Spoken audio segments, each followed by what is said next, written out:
It's the Chris Salcedo Show. Want to welcome our next guest, Texas Senator Ted Cruz. Welcome back to the Chris Salcedo Show. Chris, good morning. Good to be with you. Let's start off on the high court, shall we? I know that you were the one ringing the bell pretty loudly about all of the treachery the Democrats have been dishing out over these years.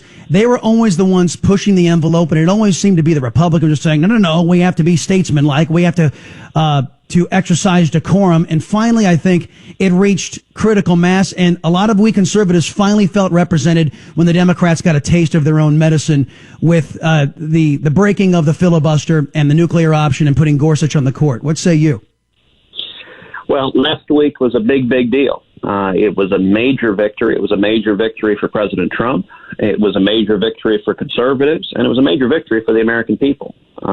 It was February of last year when Justice Scalia passed, and Justice Scalia had been a lion of the law, a truly legendary justice. And at the time, the Republican majority made clear that we were not going to fill the vacancy in the middle of a presidential election. Rather, we were going to let the people decide the direction of the court. And the two candidates promised very different directions for the court. This was the most transparent Supreme Court justice selection process in history. President Trump promised to nominate a justice in the mold of Justice Scalia. He put out a specific list of 21 individuals from whom he would nominate. So the voters had the list of exactly the 21 who would be considered. Neil Gorsuch was one of those 21. On the other hand, Hillary Clinton promised to nominate liberal judicial activists who would vote to undermine our free speech rights, undermine our religious liberty, undermine our Second Amendment rights. And this election, in a very real sense, was a referendum on the direction of the Supreme Court. And the people of Texas and the people of the country overwhelmingly chose a principled originalist on the court who will protect the Constitution and Bill of Rights. Last week, we confirmed Judge Gorsuch, and that's a great victory for all of us who cherish and revere the rule of law. Now, this is something I would favor when your political opposition shoots themselves in the foot, as I believe the Democrats did in filibustering.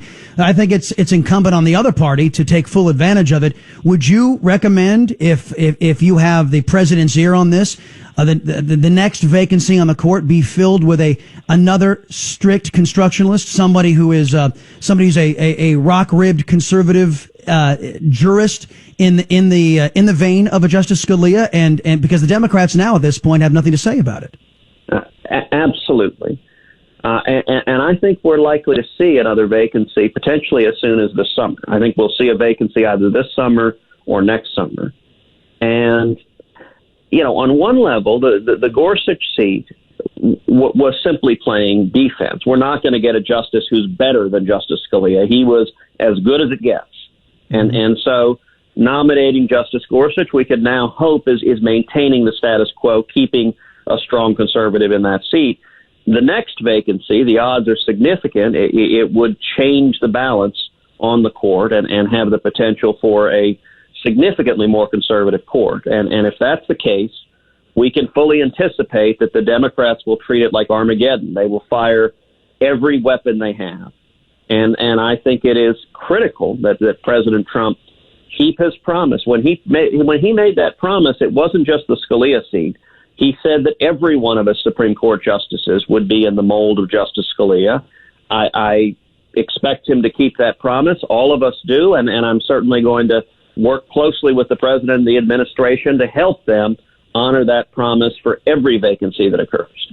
Texas Senator Ted Cruz, our guest right now on the Chris Salcedo Show. You have been referred to, sir, in the last 12 to 16 hours as one of the conservative big guns, and I think we concede that and know that you are one of the standard bearers of Reagan-esque conservatism in this country. You were called to duty, if you will, up in the Kansas 4th with the election to replace Mike Pompeo, who is now a CIA director, and it was closer than many political observers had thought. And reading the tea leaves in the country, and I think you've already made allusion to this, that the country was so tired of the extremist left-wing progressive tilt that we had taken the last 8 years under Obama. They're very impatient to get back to being America again, and that the foot dragging on the repeal of Obamacare and budget concerns and all of this and tax reform, the perception is that there maybe is a little steam being lost. And do you think that's why Kansas's 4th was a little more competitive than conservatives would like? Well, look, I think the election was certainly a warning sign. And the reason I went up on Monday to campaign there is that we had a vacant congressional seat, and the numbers, it was looking close. It was looking like there was a chance that a Democrat could win, and an additional Democrat in the House makes it much harder to repeal Obamacare, to have to pass tax reforms, to lessen the burdens of Washington on small businesses and job creators. And so I flew up to Wichita and campaigned with Ron Estes, who was the candidate there, and tried to energize and turn out voters to come out and vote yesterday. And, I think part of the reason for caution, and we saw this play out, is on the left, the radical left is filled with fury right now. I mean, they're blind with rage. As a result, they're energized. They will crawl over broken glass. And we knew they would show up, and they did show up. On the right, one of the dangers, particularly in a special election, an election April 11th, most normal people aren't paying attention to politics that closely. They're going to work and going to school and raising their kids. And the danger was that many good conservative Kansans just wouldn't pay much attention to the election and wouldn't show up. And so I wanted to do everything I could to help turnout. But, Chris, you raised the important point. If we want to win elections, whether these special elections for congressional seats or the elections coming up in November 2018, the way to do it is deliver on our promises. And that is what I am urging every day, President Trump and leaders in both houses. We've got to do what we said we would do. The voters have given us something rare and historic: control of the White House, every executive agency in both houses of Congress. We don't have any excuses.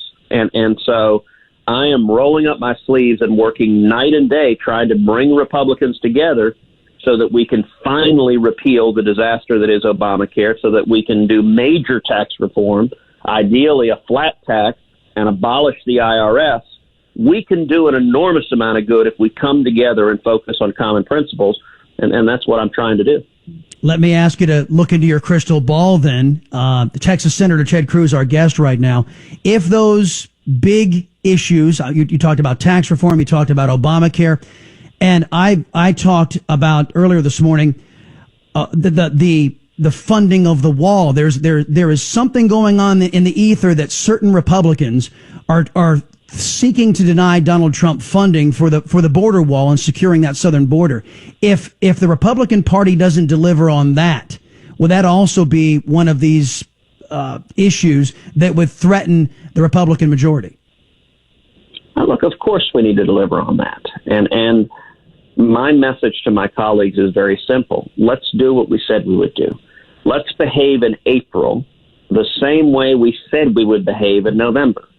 That disconnect is why people are so furious with Washington, so frustrated with Washington, is we keep electing people who say one thing on the campaign trail and then behave differently in Washington. And this is a moment in time where we are poised for this to be one of the most productive Congresses in history. Let's take Obamacare, for example. Obamacare, obviously, the effort to repeal it hit a rocky patch. The House bill that was introduced was pulled down from the floor because it didn't have the votes. Now, I would urge a bit of perspective on this, that it took Obama 14 months to pass Obamacare. The House bill was on the House floor for a total of 18 days. You can't pass major legislation impacting 1/5 of the economy in 18 days. And it was a mistake to try to jam it through and just bludgeon the opposition into submission.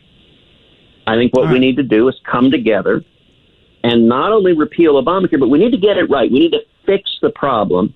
And, Chris, the test for success will be whether or not we lower health insurance premiums. The biggest reason people hate Obamacare is millions of Texans are hurting under Obamacare because it has made our premiums skyrocket.